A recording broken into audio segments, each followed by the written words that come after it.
दरम्यान आशा भोसलेंनी एकदा महाराष्ट्राचे मुख्यमंत्री देवेंद्र फडणवीस आणि आशिष शेलार यांना सुद्धा गायला लावलं होतं। महाराष्ट्र रेडिओ महोत्सव व आशा रेडिओ पुरस्कार 2025 या कार्यक्रमातले काही क्षण आपण पाहूया।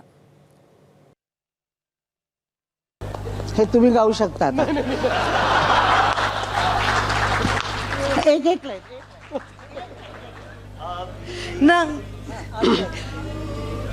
जाओ छोड़ कर के दिल अभी भरा नहीं, अभी ना छोड़ कर के दिल अभी भरा नहीं।